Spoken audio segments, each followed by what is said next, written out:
C'est vous Didier? Oui, j'arrive. J'arrive. Je vais prendre 100 patates. Pas 80 ni 90 patates. 100 patates. Oh merde. 100 patates. 100 patates. Je vais avoir 100 patates. Oh, 100 patates. Votre cola, avec ou sans patates? 100 patates. Allô, ici Fouad Berlin sur le podcast des investisseurs qui voient grand. Bienvenue dans ce nouveau podcast 10M pour 10 millions, capital optimal de la magnifique position du Vacher. Je suis toujours à Loco Hotel dans une putain de chambre PMR pour avoir tenté de gratter de la superficie en compagnie de mon acolyte Hugo. Et nous avons la chance d'avoir un invité exceptionnel, un vrai entrepreneur, quelqu'un qui s'est fait quasiment seul sur de la vraie mobilité sociale, quelqu'un qui a eu des résultats remarquables, quelqu'un qui est passé massivement à l'action, Alex de la société Magnitude Construction. Bonjour à toutes, bonjour à tous, bonjour Fouad, bonjour Alex. Merci de nous faire l'honneur de ta présence dans cet épisode du podcast 10 millions, épisode dans lequel on va voyager un peu entre... Bali, le paradis, comme dirait la patronne. Putain, elle est amoureuse de... Tous les jours, elle me dit, mais pourquoi on n'habite pas à l'année à Bali? Quelle chiante Bali. Toi, tu veux des représailles? Ça, faudra couper ça. Putain, t'es fou, quoi, que t'as perdu. Tu veux perdre l'acolyte, mais tu te rends pas compte de ce que tu dis. Purée. On la salue. C'est le CSA. Est-ce que tu veux qu'elle supprime le podcast?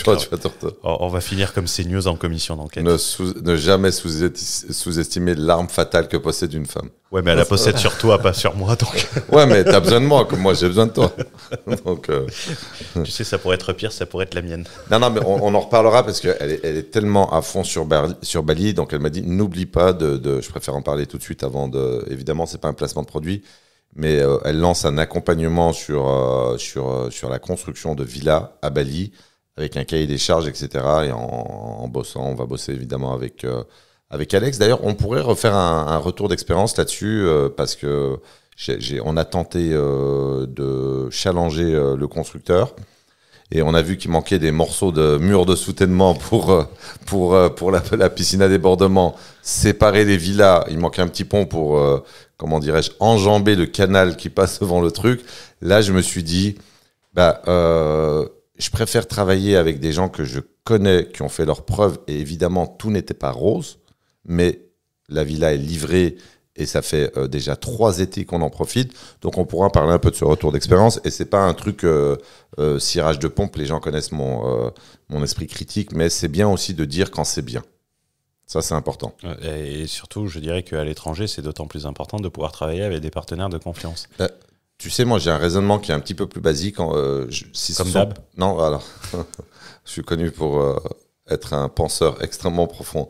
Alors, tu ne sois pas étonné, un de ses hobbies, c'est de me tailler, et puis moi, c'est pareil. Donc, non, moi, si le constructeur n'est pas français, je ne travaille pas avec lui. C'est pas du racisme, c'est... un peu, quand même. Non, j'ai besoin de communiquer en français avec des Français, parce que c'est quand même... on a quand même la même culture. C'est mieux. Donc, après, il y a un track record. Vous en avez construit de combien des maisons? Aujourd'hui, on est à 730 villas vendues et presque 500 villas livrées. Ouais, donc, c'est le prix de la tranquillité. Alors, je dis pas que tout est fondé sur... Parce que c'est un Français, parce que tu as des Français qui sont pas bons dans la construction. Je dis qu'un des paramètres parmi tant d'autres, si le constructeur est français, je préfère. Voilà ce que je dis. On va découper ce podcast en plusieurs parties. On va parler de ton activité entrepreneuriale avant de finir à Bali, parce que c'est original et vraiment varié. Et ça montre que toute activité peut amener à un chemin exceptionnel. Et on parlera de la partie Bali, d'un rachat de participation dans un domaine complètement différent, dans un pays à 10 000 km. 15 000 km, je crois. 15 000 km. 15 000, ouais. À 15 000 km et de voir, parce que moi je trouve ça super inspirant, donc je te laisse commencer Fouad sur la partie entrepreneuriale, sur Alors, juste en introduction, comment on s'est connus, y avait du retard sur la villa et c'est vrai qu'on a énormément apprécié le fait qu'Alex reprenne la main, débloque la situation. Ça a été vraiment sympa. Et en plus, il a pris le temps, donc on allait déjeuner ensemble après la réception. Donc voilà, et quand on a échangé, c'est vrai que sur le parcours, notamment et je ne savais pas, tu étais joueur de football professionnel. Alors, j'étais pas footballeur professionnel, mais j'étais, comme tout gamin, j'ai rêvé à un moment donné, puisque j'ai joué à Lens et à Lille jusque mes 20 ans. Avec beaucoup de modestie, je pense que j'aurais pas pu aller au-dessus parce que j'étais quand même quelqu'un d'assez fragile. Et donc, j'ai eu triple fracture ouverte de la malléole quand j'avais 20 ans. Et puis, je me suis retrouvé sans rien puisque je viens d'une famille classe moyenne. Et donc, il a fallu se débrouiller par soi-même. C'est quoi la malléole? Malléole externe. Ah, ouais. Ça doit être douloureux en plus. Donc, un accident de la vie qui... La vie qui m'a ouvert d'autres opportunités, mais qu'aussi j'ai su saisir à un moment donné. Pour vous expliquer en quelques mots, en gros, après le foot, il a fallu travailler, donc je me suis retrouvé au rayon poisson de chez Métro. Donc quand on passe du foot à 2 entraînements par jour, aux mains dans la glace à 3h du matin, ça permet de savoir au moins ce qu'on ne veut pas faire dans la vie. Et puis un jour, j'ai fait une rencontre d'un passionné de foot qui était patron du groupe Pomona à l'époque. Donc, groupe de distribution de fruits et légumes. C'est quoi un peu? C'est comme une espèce de métro, mais du fruit et légumes? Ouais, alors pour Mona, c'est le numéro 1 européen de distribution de fruits et légumes. C'est-à-dire ils ont la spécificité de livrer tous les restaurants, aussi bien en produits frais qu'en produits surgelés qu'en épicerie fine. Okay. Donc, il m'avait contacté pour jouer dans un club dont il était président. Et puis, j'y suis allé au culot. Je n'ai pas de diplôme particulier. Et je lui ai dit, écoutez, moi, je viens jouer dans votre club, mais je veux un poste de commercial chez vous. Et je me suis retrouvé à vendre des pommes de terre, des carottes et des oignons. Donc, après le foot, le poisson, et après, le fruits et légumes. Le poisson, tu as exercé cette activité combien de temps? 8 mois. Ah ouais, donc pendant 8 mois, tu es passé donc d'un futur un peu, on va dire... tu te projetais sur une carrière de footballeur professionnel durant le centre de formation. Quand même, je vends du poisson qui, quand même, et les gens qui nous écoutent savent que moi, je respecte énormément toutes les professions. Mais quand même, tu es au bas de l'échelle quand même. Quand tu vends du poisson entre les odeurs, le froid, le matin, les clients, et dans le nord de la France en plus. Donc, alors j'adore les gens du nord, je préfère le préciser. Non, mais disons qu'on passe d'un cadre... D'un cadre où il y a des milliers de jeunes qui rêvent un jour de devenir footballeur professionnel, à un cadre où on se retrouve malheureusement à la réalité de la vie de beaucoup de personnes. Et oui, on se retrouve à 3h du matin, les mains dans la glace, à sortir le poisson. Voilà, ça a été une expérience formatrice, mais j'ai été content d'en sortir relativement rapidement. La valeur du travail. Attends, ne l'écoute pas, c'est un fils de bourgeois, ses parents tournaient Oui, mais attends, c'est comme jouer aux pauvres et être pauvre, c'est différent. Non, c'était la valeur travail. Oui. Tu connais pas ma mère. Tu te recadrerais un peu, ça te ferait tu m'as dit, j'ai bien aimé parce que tu vois, elle distribuait pas mal de tartes, quoi. Ouais. C'est le point commun, tu vois, des enfants d'immigrés qui se sont fait taper. Et puis, j'ai été étonné que ta mère te mettait des claques quand même. Ouais, et le problème, tu vois, il y a un petit problème, c'est qu'elle avait des très grosses bagues et ça faisait très mal. Donc, tu vois, t'as un inconvénient à ce que tu viens de dire. T'as dû en faire des bêtises en plus. Le revers, et elle était ancienne handballeuse. Je peux te dire, elle te giflait et tu le sentais, tu redemandes. T'étais pas chrétien, avec tu la n'entendais pas de l'autre côté. Tu sais, avec l'autre côté, l'aller-retour. Putain, c'est humiliant, le retour. L'aller-retour, et elle avait un martinet. Oh putain, mais t'es avec les familles Cassos qui avaient un martinet. Tu vois ce que c'est qu'un martinet? Oui, toi t'es dans les années 80, donc tu connais. C'est la nounou qui avait un martinet. Ah ouais, donc non, on était élevés à la dure. C'est bien. Non, mais nous on a eu depuis toujours. Moi, je suis petit-fils d'agriculteur. J'ai mon petit frère qui a été baigné dans l'agriculture aussi. J'ai mes parents, donc forcément, qui ont connu tout ça. Donc, toutes les vacances, il fallait qu'on aille travailler à la ferme. Donc, on avait déjà cette valeur du travail. Et donc, puis, pas beaucoup d'argent. sans même parler d'argent, on a toujours eu la culture du travail. C'est-à-dire que, par exemple, dès l'âge légal, on allait travailler tous les étés, on allait travailler pendant 1 mois. Et je me souviens qu'on donnait notre rémunération à nos parents pour qu'ils puissent... Moi, par exemple, quand je suis parti à Lille à l'époque, je n'avais pas les moyens d'avoir un appartement. Et grâce à ce boulot de tous les étés, ma mère a pu me payer cet appartement. Mais voilà, on a toujours eu quand même la valeur des choses, la valeur du travail. Qui est le plus important, qui donne une rigueur, voilà. Quand tu achètes quelque chose, tu sais ce que ça veut dire, même si ça vaut cher, tu sais le respecter. Tu n'es pas un flambeur après, quoi, normalement. Non, puis de toute façon, quand tu es au rayon poisson chez Métro, ou même quand tu démarres une carrière dans le fruits et légumes... Non, je dis quand tu as de l'argent, en fait, quand tu es né pauvre, ou que tu n'as pas beaucoup d'argent, en théorie, s'il n'y a pas trop d'accidents dans l'éducation, ce que je veux dire, c'est que quand tu commences à avoir de l'argent, et tu as eu de l'argent, tu as eu de l'argent dans les statistiques françaises, quoi, sur les chiffres, on en parlera peut-être. Tu as eu de l'argent et tu n'es pas dans une attitude de flambeur. C'est ça, c'était plutôt ça ma remarque. J'ai eu une période, je me souviens, j'ai eu une première boîte de fruits et légumes quand j'avais 22 ans, que j'ai revendue en 2015. Et donc, ça a été pour moi la première rentrée d'argent significative. Et j'ai eu cette période qui a duré 6 mois, où j'ai ressenti le besoin, je pense, parce que j'ai jamais eu un père qui m'a dit c'est bien, parce que j'avais besoin, je pense, de la reconnaissance des gens. Et de satisfaire peut-être une carence sociale. Peut-être, certainement. En tout cas, c'était une des erreurs dans ma vie, qui a duré 6 mois, mais qui m'a coûté cher. Est-ce que c'est vraiment une erreur quand ça t'apprend des choses et puis tu vois que ça laisse la soupape? À quel âge? Quand j'avais... Début trentaine, quoi. Début trentaine. Ouais, 32, 33. Vaut mieux l'avoir tôt. Bien sûr. Parce que tu vois, ça reste que l'avoir à 45 ou à 45, le besoin est encore pire parce que tu vas vouloir tous les symboles. Et je pense que l'avoir jeune, on le regrette jamais. Non. On peut avoir quelques sur remords. Le coup, je l'ai quand même beaucoup regretté. Mais t'as cramé le capital ou tu t'es fait juste un peu plaisir? Non, je me suis fait plaisir, mais quand tu fais plaisir, tu crames du capital. Oui, mais t'as cramé tout le capital ou tu t'es fait... Non. Un exemple mais par plaisir. exemple, je vais donner un exemple concret. Moi, je me souviens qu'à l'époque, boire du champagne, c'était à Noël, 1 fois par an, chez mes grands-parents. Et dans cette période, j'allais dépenser 1 000 € dans une bouteille de champagne. Donc tu vois, ça fait partie des choses qui sont complètement en dehors de mon éducation et en dehors de mes valeurs, mais j'ai eu besoin à mon donné de le faire parce que il y avait la reconnaissance sociale. Mais ça va encore, je trouve, sur les dépenses, je trouve que c'est correct. Je suis un amateur de vin. Pas de champagne. J'ai cru que tu allais dire je suis un amateur de femmes. Non, c'est les femmes qui... Hugo, il claque tout en pute, en coke, en hôtel de luxe, en lambeau. Je vis la vivance.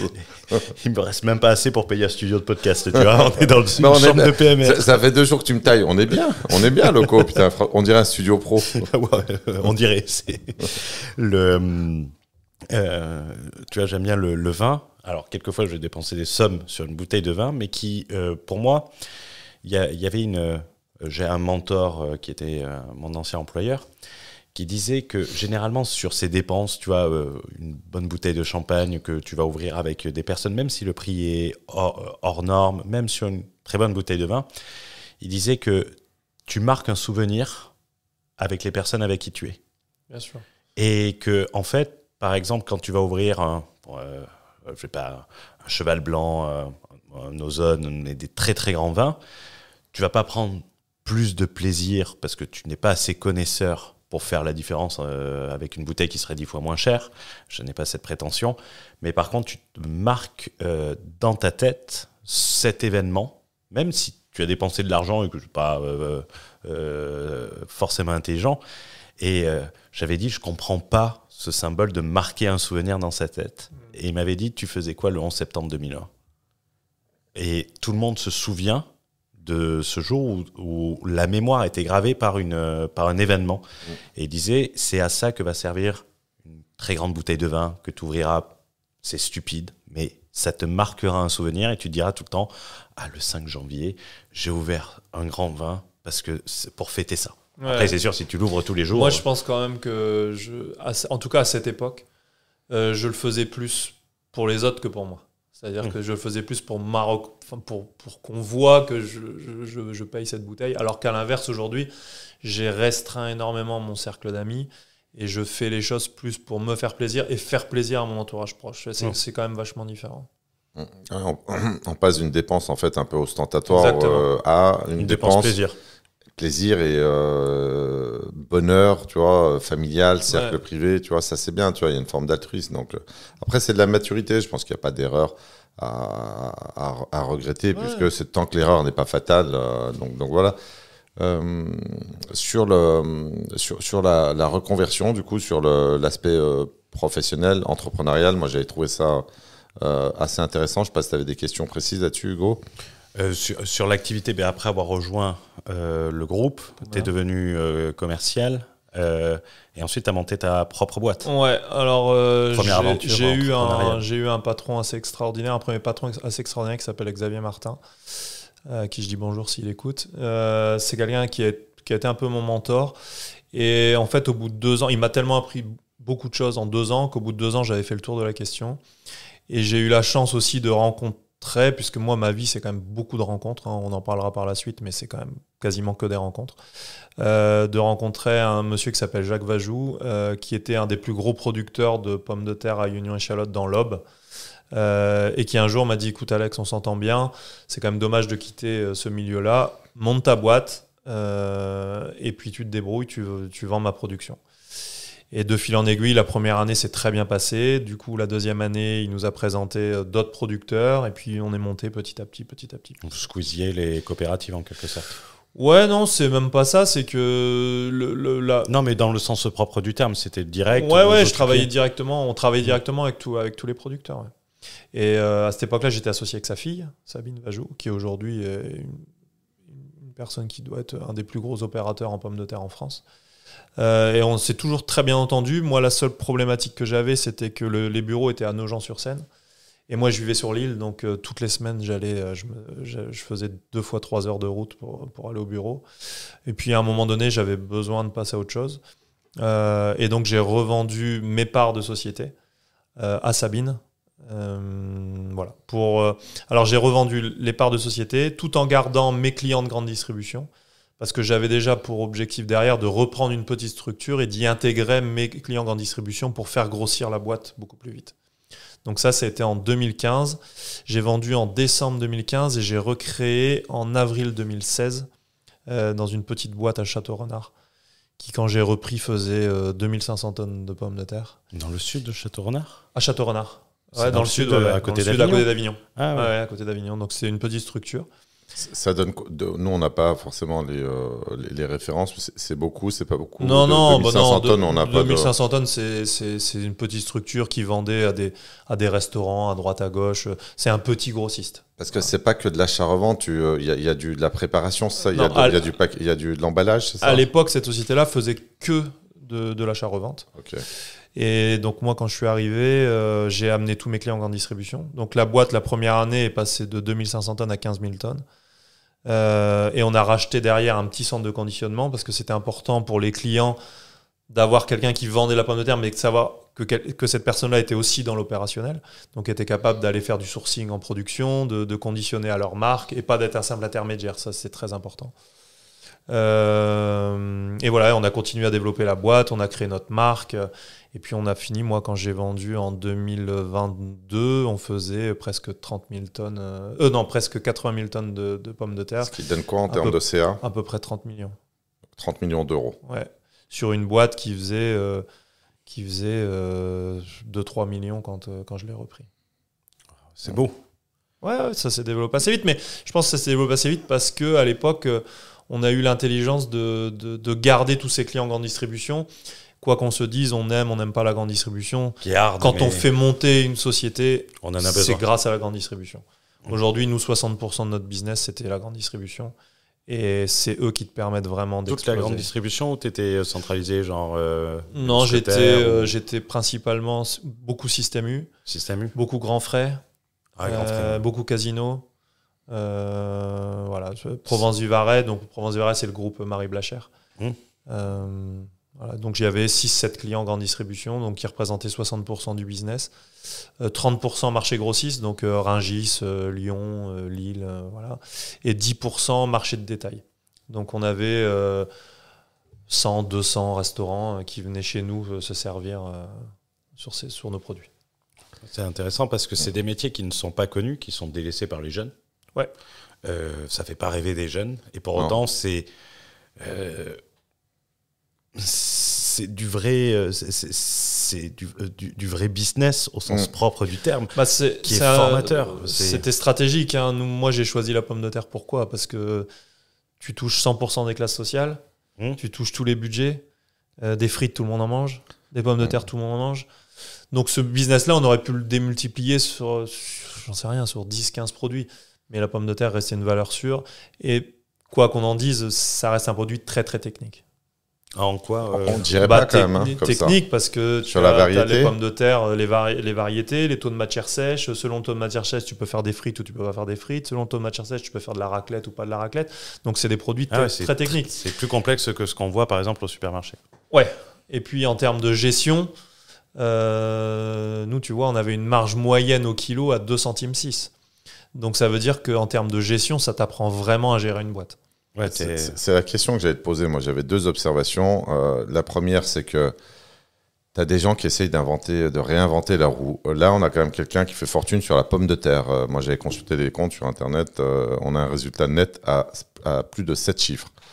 Donc déjà, même avec un produit basique, alimentaire, on peut entreprendre et gagner de l'argent. Donc, tu vois, ça, c'est ma première remarque. Ça, je trouve ça assez remarquable. Parce que oui, OK, la start-up, ça fait rêver. Mais des gens qui gagnent de l'argent avec de la start-up, il y en a très, très peu. Et faire de l'entrepreneuriat avec de la pomme de terre, c'est assez original. Mais ça montre aussi qu'avec un produit très, très basique, sur des marges très faibles, on peut gagner de l'argent. C'est une première remarque. Et surtout, le travail de commerçant, c'est quasiment ce qu'il y a de mieux pour devenir un entrepreneur, un acheteur, un investisseur. Je voulais avoir ta position sur qu'est-ce que tu as appris en tant que trader. Tu vois, c'est du trading. Trader dans la pomme de terre. Donc, le fait est gérer une structure à 30 millions avec d'effectifs sur des marges très, très fines. Qu'est-ce que ça t'a appris pour la suite de ton parcours en tant qu'investisseur, entrepreneur, etc. On dit souvent quand on a fait du fruits et légumes, on est capable de faire tous les métiers derrière. C'est des métiers qui sont durs, c'est des métiers où on se lève tôt. Moi, je sais que pendant 20 ans, j'étais au bureau tous les jours à 3h du matin. Ah oui. Mais c'est des métiers passionnants. C'est des métiers passionnants parce qu'on travaille avec des personnes vraies, avec des personnes qui se lèvent tous les matins pour, entre guillemets, aller mettre la main dans la merde. Qui vivent leur culture, qui vivent leurs produits, qui veulent développer leur structure. Et je pense qu'un agriculteur donne difficilement sa confiance. Mais quand il te la donne, si tu la trahis pas, t'as pas de contrat en plus. Il partira jamais. Moi, j'ai toujours fonctionné avec 0 contrat. Ouais, tous mes concurrents aujourd'hui avaient plus de 80% en contrat. Nous, on a toujours fonctionné, on se serre dans la main. Et voilà. Donc, ça m'a appris la gestion d'une boîte, ça c'est sûr. Les valeurs humaines. La loyauté dans le business aussi. La loyauté, c'est-à-dire que quand on se tape dans la main, on se tape dans la main. C'est intéressant parce que je trouve que c'est très intéressant. Je ne sais pas si tu le sais, moi je suis sociologue de formation et économiste, donc j'observe beaucoup le comportement des gens. Et il y a quand même beaucoup de gens dans leur paradigme, pour réussir, il faut trahir. Donc évidemment, c'est un jeu de court terme, mais j'en parlais avec des gens qui m'ont proposé une association cet après-midi sur un business. Et en fait, je leur ai dit, moi, c'est le contrat, j'en ai rien à foutre. En fait, moi, ça m'intéresse pas le contrat. C'est comme le podcast, on n'a pas de contrat, on n'a pas de. Donc... C'est bien le problème. Non, mais c'est bien le problème. Alors, ça dépend. Il y a une asymétrie dans la loyauté. Mais non, mais tu vois, ça me fait plaisir parce que c'est rare d'entendre parler de loyauté et les gens, ils ont l'impression, excusez-moi l'expression, pour une fois, je vais me mettre au niveau linguistique, vocabulaire d'Hugo. Les gens ont besoin de penser qu'on est obligé de baiser l'autre pour faire de l'argent. Et c'est totalement faux. Non, mais nous, en plus, nous, dans le fruits et légumes, il y a énormément de courtiers, de négociants. Donc, nous, on travaillait avec certains courtiers, certains négociants. Donc, forcément, malheureusement, la nature humaine fait que les clients de ces gens-là voulaient m'appeler en direct.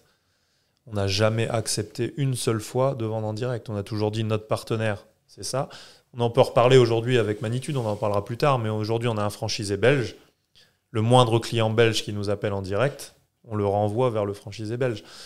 Voilà, parce je pense que quand on voit le travail qui est fourni derrière par nos partenaires historiques, on se doit de respecter tout ça.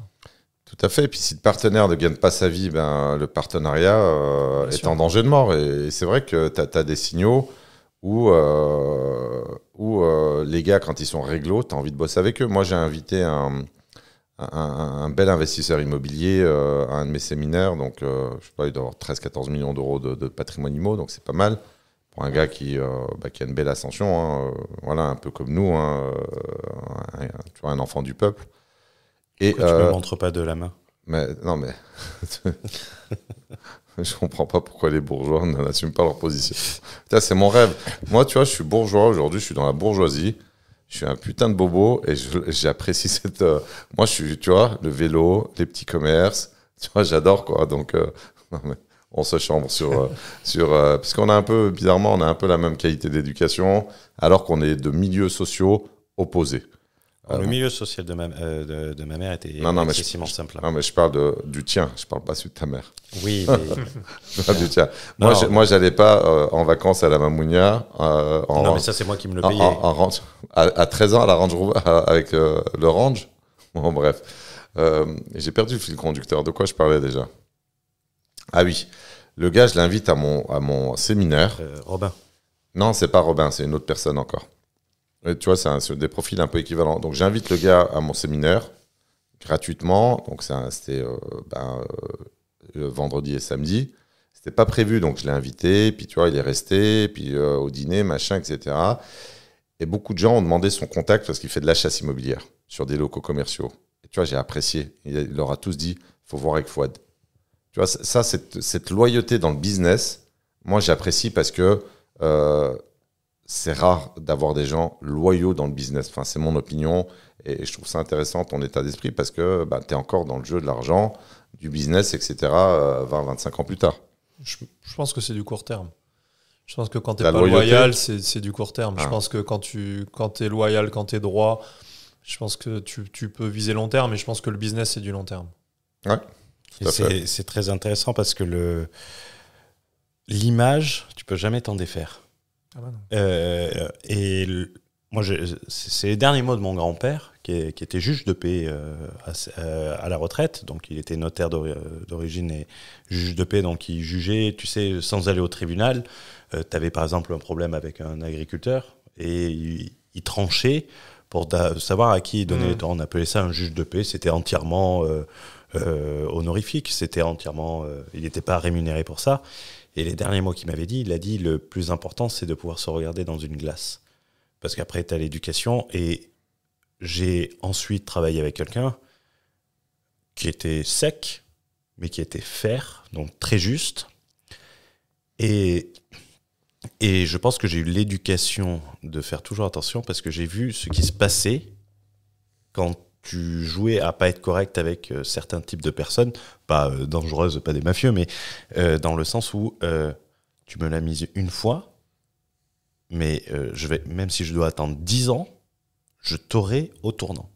Et ça, et même si ça me coûte 10 fois plus, tu me prends 10 000 euros, et de voir ça, tu te dis, en fait, c'est tellement plus simple de faire les choses correctement.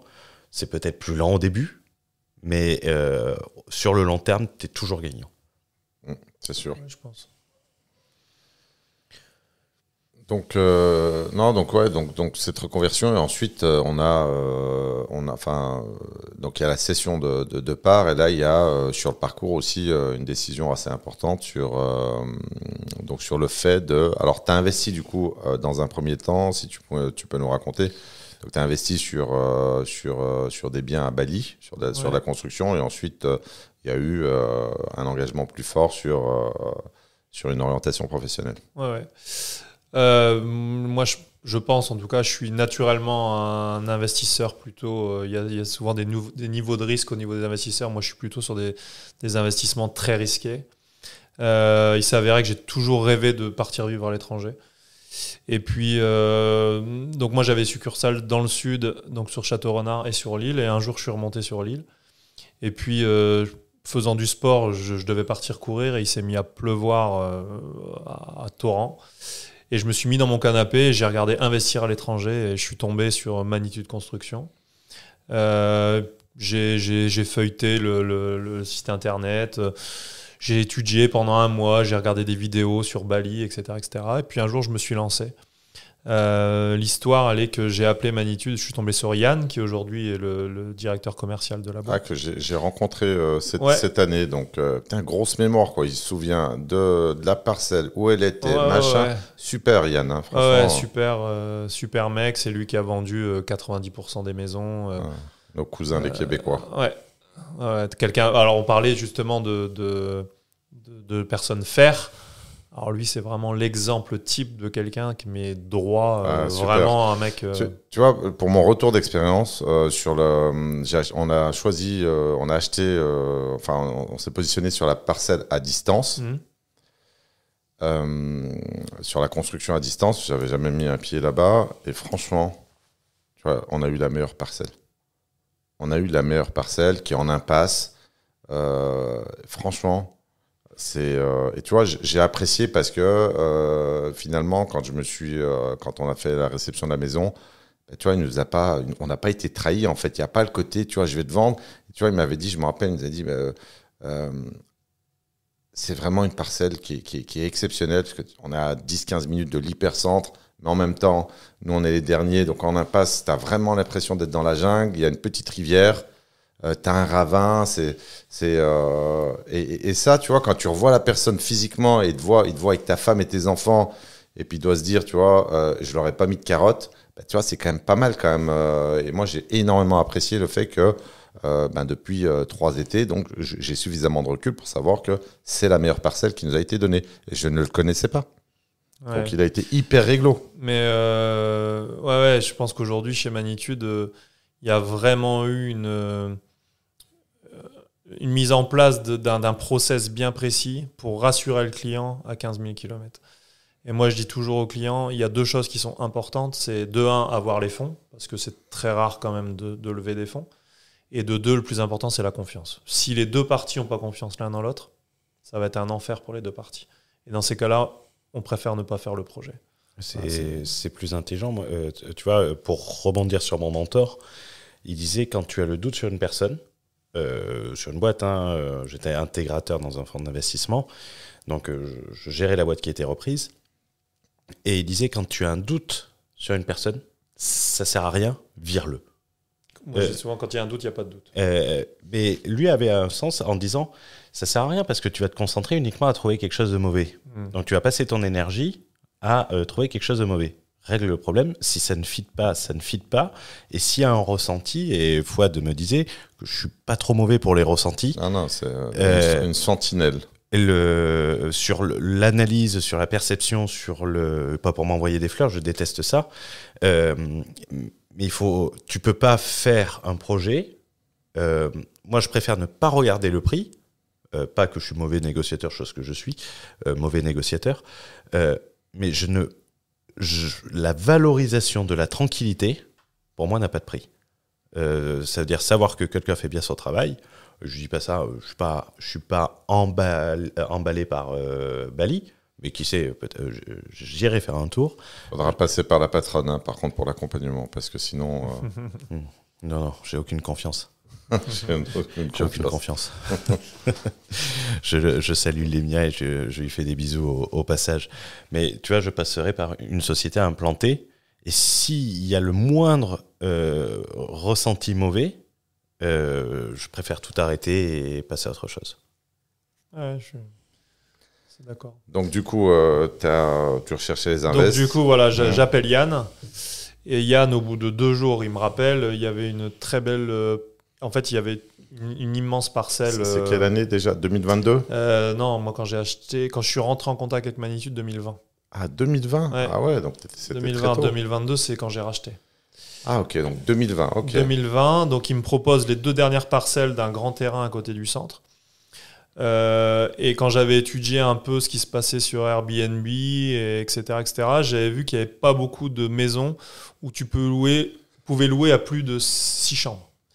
Donc ce que j'ai fait, c'est que j'ai dit ok, je prends les 2 parcelles et je fais une porte communicante et ça m'a permis de louer à 20 personnes au lieu de 12 personnes maximum. Et puis donc on se met d'accord, je commence à travailler les plans et tout ça. Et un jour Yann me rappelle et il me dit écoute Alex, j'ai un terrain magnifique de l'autre côté de la Monkey Forest. Il me dit si tu veux, on annule ces 2 terrains-là. Ah, donc hyper bien placé alors sur le sourcing. Parce que là c'est hyper touristique. Vraiment super bien placé, juste derrière la Monkey Forest, un terrain je me souviens, ça faisait 22 arts. Possibilité de faire 2 villas énormes. Voilà. Et donc du coup, j'écoute, laisse-moi réfléchir, je te rappelle. Et donc je réfléchis, je fais mes calculs. Et 2 heures après, je lui rappelle, je dis écoute, on annule rien.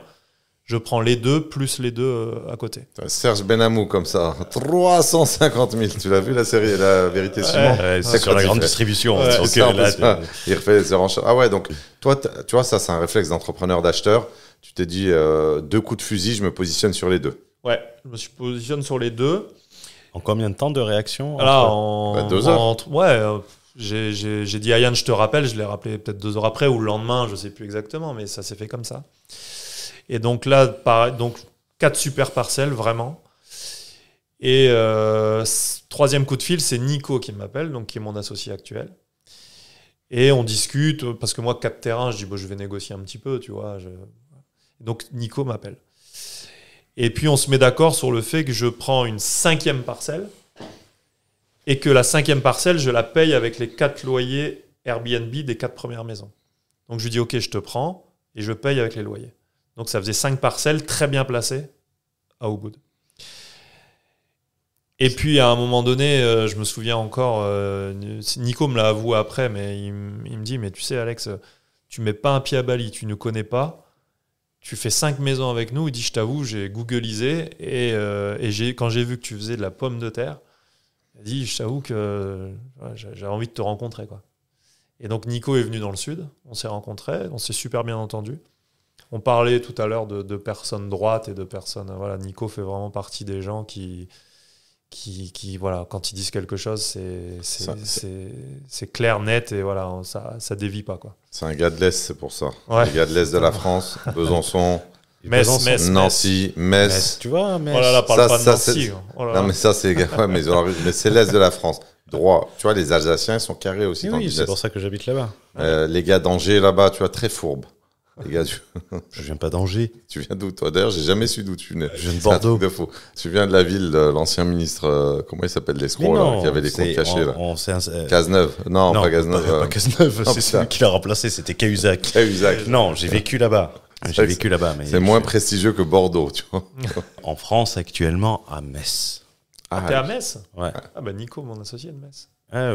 J'y suis fiscalement, on va dire. Je fais le sens inverse des autres. Et mon cousin qui est footballeur, qui a investi à Bali, joue au FC Metz. Ah, mais c'est une très belle ville. De gens droits. Mais sur l'architecture, je la trouve trop gothique. Je préfère Nancy. Je sais pas, je suis jamais allé. Je parle de l'architecture. Hein. Non, t'auras du mal à faire un podcast avec Nico. Hein. La guéguerre. Et donc voilà, donc on démarre les plans d'archi, etc. Moi, j'avais une idée bien précise des maisons que je voulais faire. Pareil, j'avais beaucoup étudié Airbnb. Et sur Airbnb, on voyait que des maisons blanches, classiques. Voilà. Et moi, j'ai dit, je veux faire 5 maisons cubiques, toutes noires. Et à l'intérieur, à l'inverse, j'ai fait de décoration un peu style Ibiza. Et donc, c'est vrai que c'est 5 maisons qui ont cartonné, mais vraiment. Et puis après, j'ai décidé de les vendre. J'ai décidé de les vendre parce que, en fait, j'ai vendu un business. J'ai pas vendu des maisons, j'ai vendu un business. C'était des maisons très rentables, donc j'ai vendu une rentabilité. Et c'est toi qui t'en occupais ou en fait, c'était géré? Alors en fait, pour aller jusqu'au bout du process, c'est que donc je rencontre Nico et quand on discute, j'écoute Nico. Voilà, moi j'ai envie de changer de vie. Si un jour il y a une opportunité, mais je pensais même pas racheter Manitou. Je pensais opportunité, faire un projet d'achat-revente ensemble, faire d'autres projets sur Bali. Et puis après, sans rentrer dans les détails, voilà, j'ai été mis en contact avec son ancien associé. Et puis, donc, j'ai eu l'opportunité de racheter. Donc, j'ai dit, OK, je vends tout en France, du moins les sociétés. Et j'ai racheté 50% de Magnitude. Voilà un peu le cursus. Donc tout ça s'est fait entre 2020 et 2022. J'ai racheté en mars 2022. J'ai vendu la boîte en France avec accompagnement jusque décembre 2022. Et je suis venu vivre à Bali à 100% le 1er janvier 2023. Ouais, le commercial de magnitude était bon, parce que 1 maison, 2 maisons, 4 maisons, 5 maisons et 50% de la boîte. Même la secrétaire l'appelait pour lui proposer des terrains. Tu vois. Et aujourd'hui, je suis très heureux d'avoir changé de vie. Et encore une fois, rencontre. On dit souvent que je pense que tout le monde, à un moment donné, a des opportunités. Après, on les saisit pas. Moi, comme je disais tout à l'heure, j'ai plutôt quelqu'un qui fonce plutôt que... Je réfléchis pas trop, je fonce. Donc, quand je me décide, après, il faut que ça aille vite, quoi. Ça, c'est le commerce. Vitesse d'exécution. Ouais, vitesse d'exécution. Quand on a la grande distribution au téléphone, je veux dire, on a 5 secondes pour répondre. C'est oui, c'est non, mais eux, ils n'ont pas le temps. Donc, en général, tu dis oui, et puis après, tu te débrouilles.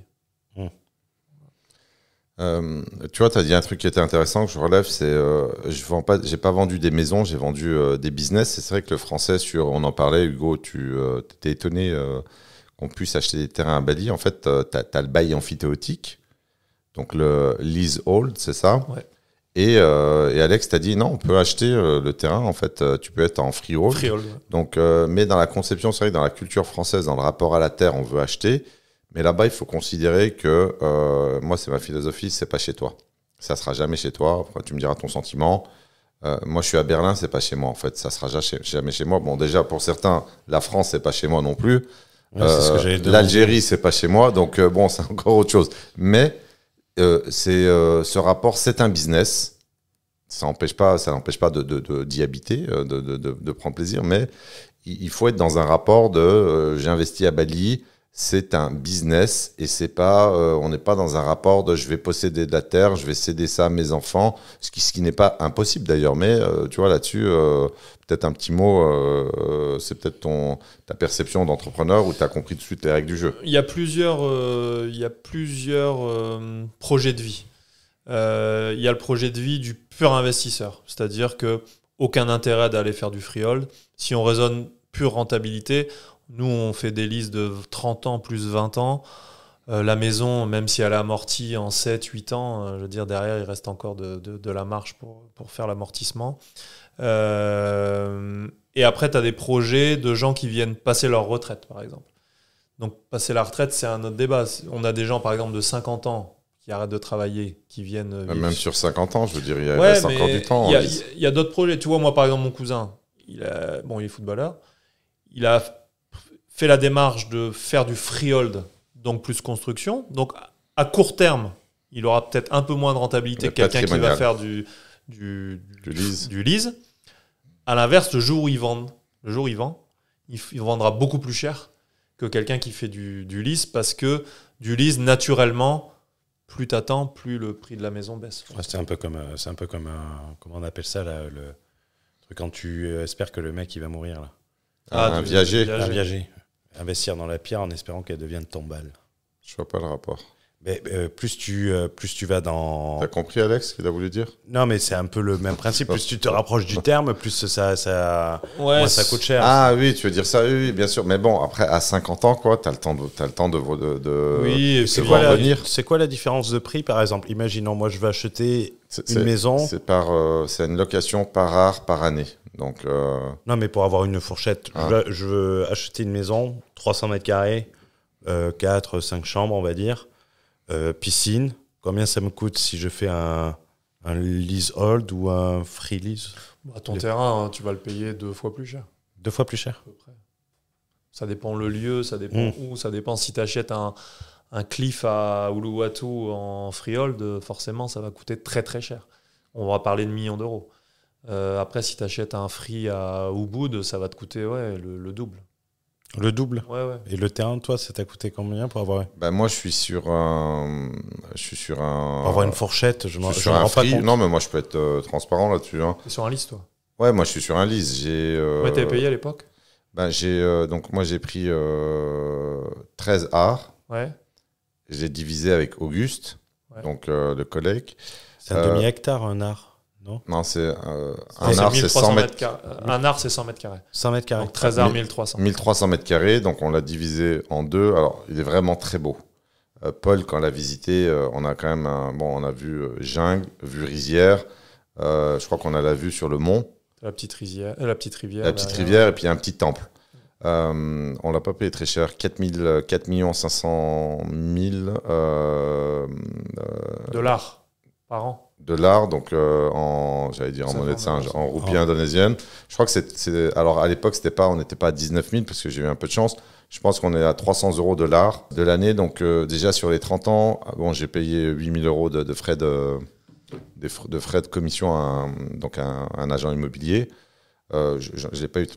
Je crois que c'est 60 000 €. Donc 120 000 la totalité, les 13. Donc 60 000 chacun. En gros, tu as payé 250 € de l'art à toi à l'époque. Ce qui est quand même pas cher. Non, c'est pas cher. À l'époque, il n'y a pas si longtemps que ça. Au jour d'aujourd'hui, nous, le minimum, c'est 550 € de l'art par an. Ah, donc déjà, je fais déjà x2 sur mon terrain, ouais. Surtout s'il est vraiment très beau. x2, ouais, presque x2,5. Ouais. Ça, c'est pas mal, tu vois. Ouais. Donc, je suis content parce que tu vois, moi, j'ai été commerçant.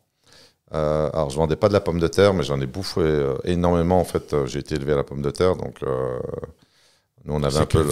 Non, mais parce que mon père considérait que l'aliment qui a permis de lutter contre la famine était l'aliment adapté à notre famille. Mais non, c'est que moi, j'ai importé des véhicules et j'ai appris à acheter. Pour être un bon vendeur, il faut être un bon acheteur, comme dirait Mullier des hypermarchés Auchan. Et je l'ai acheté à distance, je ne l'ai pas visité. Donc, il me semblait que le prix me paraissait correct. En plus, l'option... les 20 ans supplémentaires sont déjà négociés durant 4 ans après l'acquisition au prix d'achat de l'acquisition. Donc, tu vois, c'est pas mal négocié. Et donc, ça montre que quand tu as des gens aujourd'hui qui te disent « Ouais, Bali, c'est pas intéressant. » Alors, le terrain, on l'a acheté il y a 1 an et demi, donc c'est pas non plus il y a pas 15 ans. Donc, le prix a déjà doublé. Et il est vraiment très beau. Pour te dire, il ne parle pas français, donc on allait visiter le terrain des Hollandais, le dernier. Putain, j'ai dit à ma femme... Des Bataves. Non, mais comment ? Des Bataves. C'est quoi des Bataves ? Des Hollandais. C'est comme les Chleux sont les Allemands. Ah, je ne savais pas. Je sais qu'on m'a dit que c'était un peuple de crevards et commerçants très frugalistes. Très très bon commerçant. C'est très des excellents commerçants, c'est très direct. Moi, dans fruits et légumes, le best du best, c'est les Hollandais. Et après, c'est les Belges. C'est des gens très directs, qui vont très vite, qui sont très bons en commerce. Par contre, ils sont très durs. J'ai tout le temps le souvenir, j'ai travaillé là-bas. Le mec a une réunion, il fait comme ça, en plein milieu du cabinet d'avocat. International language, you understand. Sur une offre. Tu vois, nous, dans la culture française, tu fais ça. Ah, mais tu penses qu'ils sont mal élevés. Tu penses qu'ils sont mal élevés tellement ils sont directs. En tout cas, moi, pour ma part, dans le fruits et légumes, les Hollandais sont les meilleurs, mais parce qu'ils peuvent se permettre d'aller meilleurs. Ils ont les 3 plus gros ports juste à côté d'eux. Donc, tout passe par eux. Tout passe par eux. Donc, je sais plus ce que je disais. Mais voilà. Donc, tu vois, à distance, machin. Et tu vois, tu as des gens qui disent, ouais, tu vois, on peut. Bali, c'était bien. Tu sais, c'est toujours pareil dans l'IMO. Les gens, t'as les pleureuses ou les pleurnicheuses. C'était mieux avant. Il y a 1 an et demi, donc tu achètes un terrain à 120 000, il vaut 240 000 €. Et ça s'appelle gagner de l'argent. J'ai encore rien fait là-dessus. Moi, je suis sur un projet. Si Alex me tabasse pas trop, c'est pour ça que je vais l'inviter à dîner ce soir. Donc, je dis, c'est quoi Il est généreux. Non, mais en fait, c'est le berlinois parce que le kebab a été inventé à Berlin. Puis on a des excellents kebabs avec des légumes. N'essaie pas de justifier le frugaliste. Non, alors s'il y avait quelqu'un qui est pas frugaliste, c'est moi. Le gars qui claquait entre 1 500 et 2 000 € de restaurant par mois. Donc, tu choisis le restaurant, même étoilé. J'ai réservé chez Ducasse. J'ai dépensé cette semaine avec mon mastermind là, sur 2 jours. Là, j'ai dépensé, je crois, 10 ou 12 000 € de restaurant. Donc, non, la bouffe. Non, je plaisante, je te taquine. Et t'es susceptible un peu. Hein. Non, pas du tout. Non, pas du tout. Ce que je disais, c'est que oui, on peut gagner de l'argent. Sur la construction, grosso modo, j'en ai pour 500K. Une belle baraque. En plus du terrain. Non. La construction, tu veux qu'il me subventionne. Alors, ça sera terrain compris, du coup, sur les 500. Non, mais pour être clair, alors 500 000 €, on parle d'un monstre, hein, une villa de 300 mètres carrés, 140 mètres carrés de piscine, machin, donc un beau truc. Donc, ça veut dire que tu as un produit à la sortie qui vaut peut-être dans les 800K. tu as déjà gagné 200 000 euros. Donc, non, c'est pas trop tard. Il y a une profondeur de marché en plus là-bas. Non, mais je pense que la réalité, c'est que, comme dans tous les pays en voie de développement, c'est que c'était toujours mieux il y a 10 ans, ou il y a 20 ans, ou il y a 30 ans. Mais aujourd'hui, quand on voit ce qui peut se faire en Europe en termes de rentabilité, je pense que sur Bali, on n'est pas trop mal. Ouais, et si tu veux jouir de ton bien, je sais pas si tout le monde fait un peu comme nous, mais je pense pas. Vous avez beaucoup d'investisseurs qui mettent pas un pied dans la villa, mais quand tu as envie de te faire plaisir, par exemple, nous, 1 mois et demi par an, sur prestations équivalentes en Europe, combien ça coûte? Ça coûte une blinde. Ah ouais, on est sur des projets en millions d'euros, sur des villas, prestations hôtelières, donc plutôt assez haut de gamme. Donc, je pense que l'idée est de se dire, oui, c'était mieux avant, effectivement, mais il y a encore des opportunités sur une économie qui se développe. Et donc, ça, c'est quand même assez intéressant d'avoir l'information. Vous diversifiez un peu, non? Tu m'avais parlé du Maroc. Ouais, alors on se développe sur le Maroc. C'est arrivé comment? C'est arrivé qu'aujourd'hui, on a vendu 730 villas, 95% à des Français. Et aujourd'hui, on a une demande de nos propres clients de construire au Maroc parce qu'ils ont confiance, parce que ça s'est bien passé sur Bali.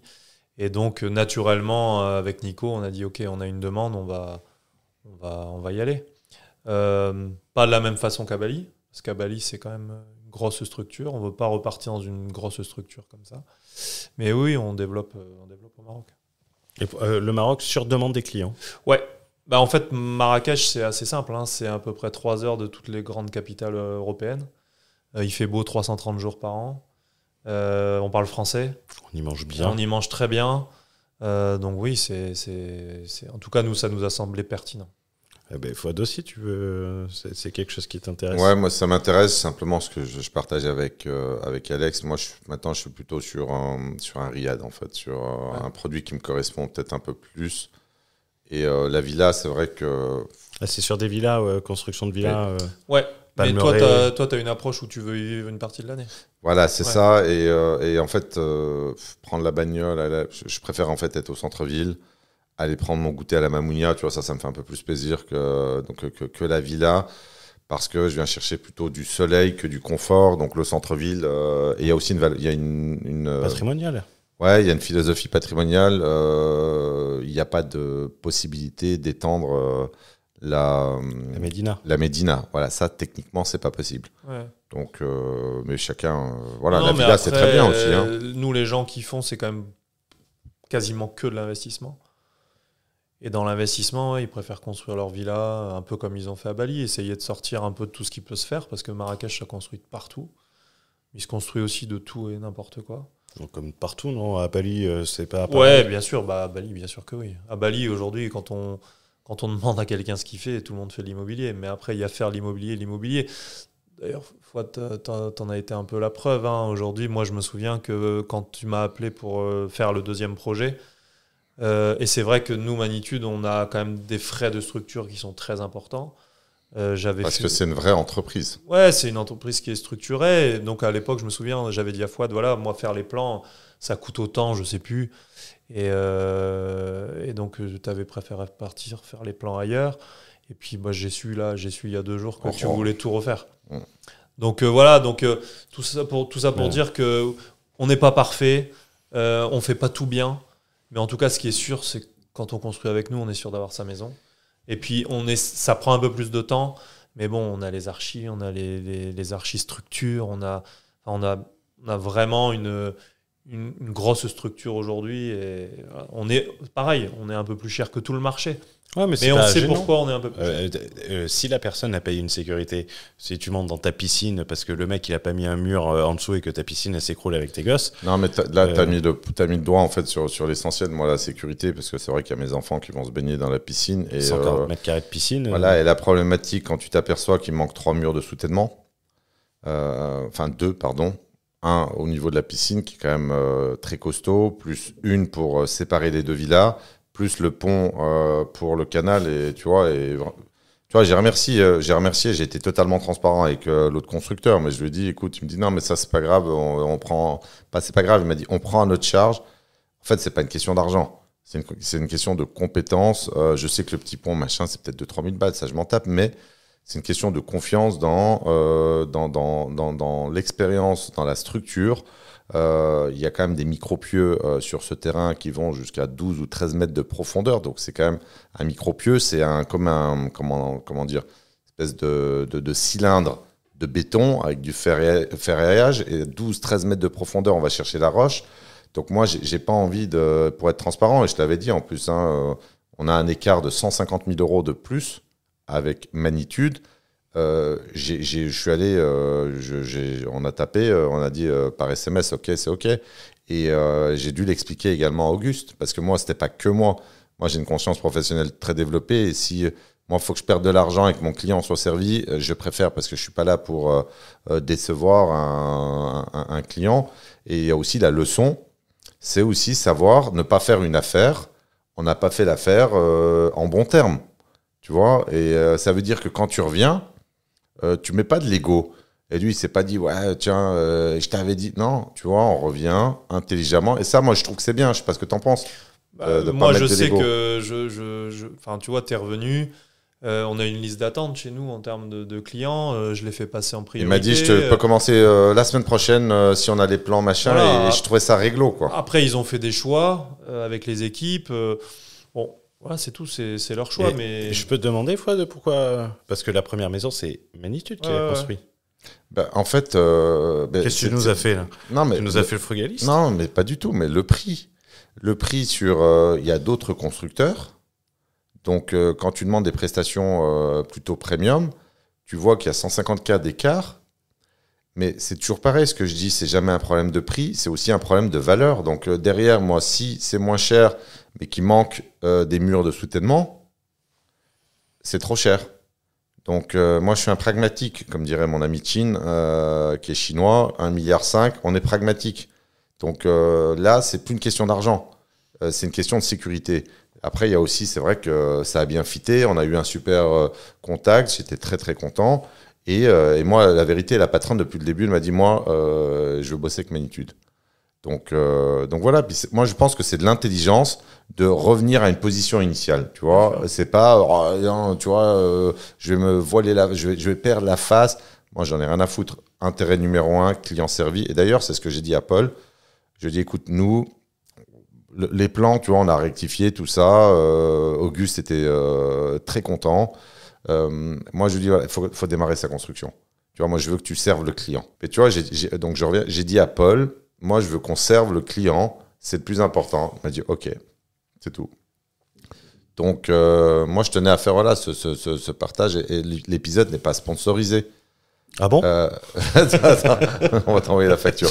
Non, quand alors, tu vois, c'est bien, je vais tout le temps... on va au siège social de Magnitude, vers l'hypercentre. Et à chaque fois que je fais la réunion, en fait, je fais mes calls pour le boulot en fait dans le bureau, quoi. Donc, tu vois, je vais en claquette là les Birkenstock. Donc, je me mets pieds nus. Tu vois, je leur dis est-ce que je peux passer machin.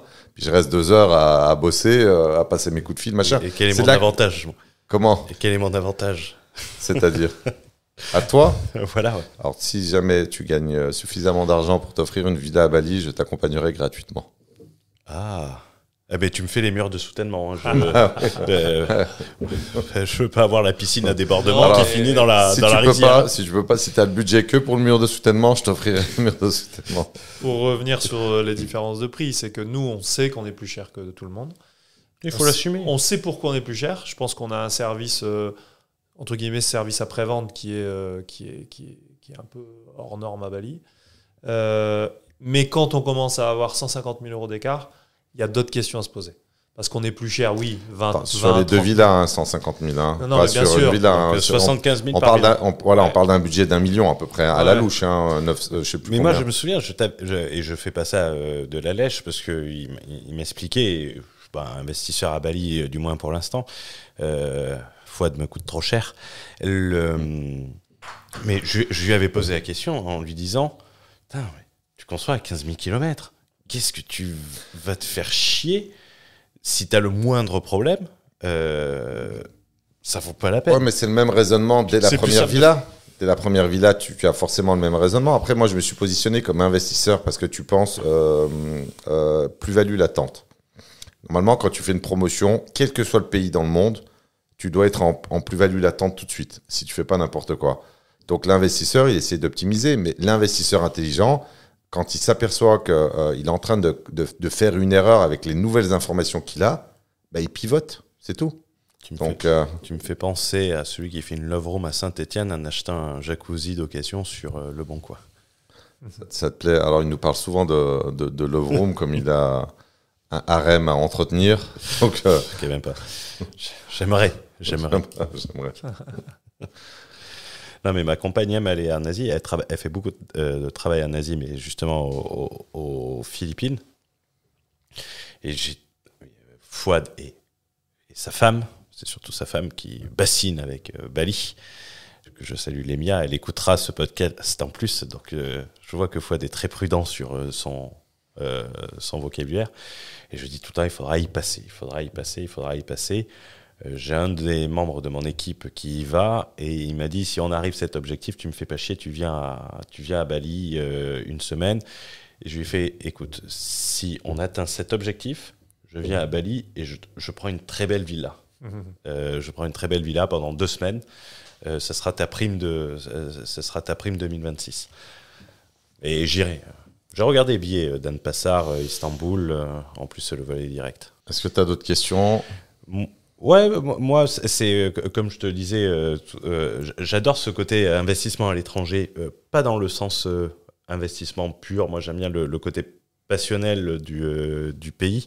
Alors, Fouad va dire que c'est sans doute à cause du fait d'être bourgeois, de ne pas chercher et de chercher plus une expérience. Mais quand si j'investis à l'étranger, j'ai envie d'avoir ce que j'appelle le rendement plaisir, la jouissance personnelle. Et tu vois d'autres Bali sous-développés, par exemple, aujourd'hui.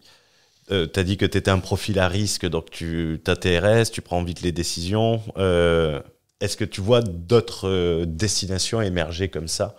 Je pense qu'il y en a forcément.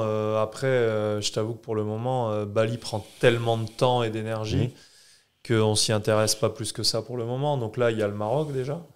Après, on parle de beaucoup de destinations. On parle des Philippines, on parle de la Thaïlande, on parle de... Voilà, du Vietnam aussi. Ouais, du Vietnam, mais... Du Laos, certains, mais bon, tu vois, au niveau développement, le Laos, c'est le problème, c'est quand on voit le temps et l'énergie que demande de monter une structure comme Magnitude a aujourd'hui à Bali. Ça fait combien de temps que vous êtes... Bali, Nico a cofondé ça en 2018. Ouais, donc 8 ans. Ouais, donc ça a été vite. C'est quoi les effectifs sur Bali, sur Magnitude? Et aussi, on a sur Bali Superhost, qui est la conciergerie qui fait vraiment, alors ça, je tiens à le dire, de l'excellent travail. Ouais, qui s'appelle Besté aujourd'hui. D'accord. C'est une très grosse structure. Pareil, c'est sur Bali, en termes de location de maison, c'est certainement la plus grosse structure. Il y a combien d'effectifs qui travaillent pour Bali Superhost?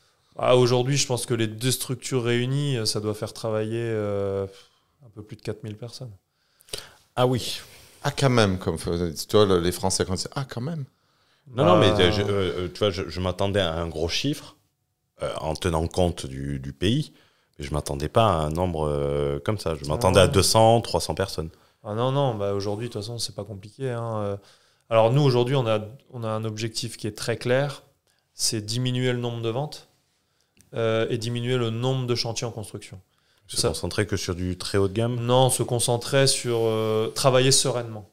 En fait, il faut savoir qu'en janvier, on avait 254 maisons en construction. Là, aujourd'hui, on en a 140 à peu près. L'objectif, c'est qu'à fin décembre, on en ait un peu moins d'une centaine. Et l'objectif à mi-2026, ça va être d'avoir une rotation entre les sorties de villa et les entrées de villa à 80 maximum. Et simple, parce que je connaissais Magnitude avant d'en parler avec Fouad. Comment ils ont travaillé la connaissance de la marque? Magnitude? Ouais. La marque de Magnitude, c'est Nico.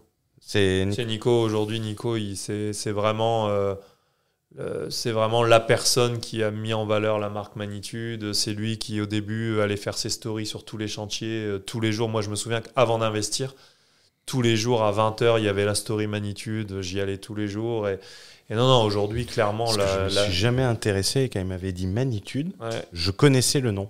Tu vois, c'est... Ouais, mais après, on a eu la chance de faire pas mal de reportages télé. On a fait 50 minutes inside, on a fait un petit grand format, on a fait 7 à 8 le week-end dernier. Ouais, j'ai regardé. Ouais. Putain, par contre, ils ont descendu un peu là, avec les cafards d'influenceurs. Là. Ouais. C'était un peu négatif sur 7 à 8. Le problème des...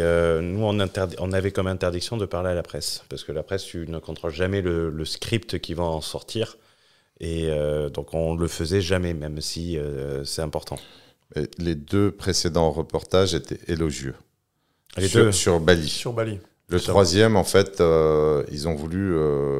C'était vraiment très négatif. Grosso modo, tu as 2 tocards d'influenceurs de Dubaï qui sont à Bali.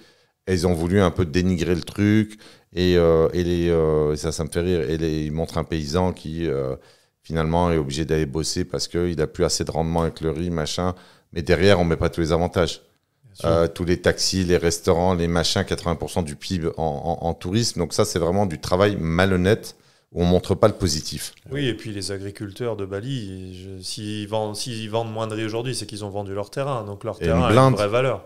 Bien sûr. Et puis, ils ont vendu leur terrain pour 30 ans. Voilà. Non, mais ils n'ont même pas vendu leur terrain. Ils ont vendu l'exploitation. Voilà, une location. C'est ça. Ils n'auraient même pas, en fait, en production, je pense, de riz, ils n'ont même pas le CA du lease. Donc l'idée, tu vois, c'est un peu le méchant investisseur qui vient voler le local. Non, le local, certains se gavent sur les étrangers parce qu'on a un salaire moyen peut-être de 200 €.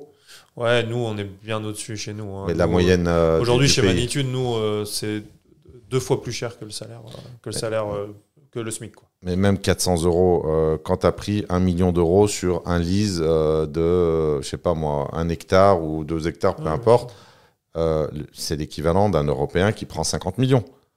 C'est quand même des gens qui vivent de pas grand-chose. Et Bali ne souffre pas, ça fait partie également du marketing et de la visibilité de Bali, mais tu as l'impression que tu as beaucoup de gens qui vont s'installer là-bas, tu vois, façon de nomade digital, qui sont pas enregistrés là-bas, qui sont pas réellement implantés là-bas. Ça se voit beaucoup sur Internet, les Visa Run et tout ça. Comment réagit Bali sur ça ? Aujourd'hui, Bali essaye vraiment de se structurer, essaye vraiment que les gens qui viennent à Bali, qui vivent à Bali, investissent vraiment pour le pays. Aujourd'hui, par exemple, avoir un Kitas investisseur, on sait que c'est minimum 10 milliards qui doivent passer par le compte.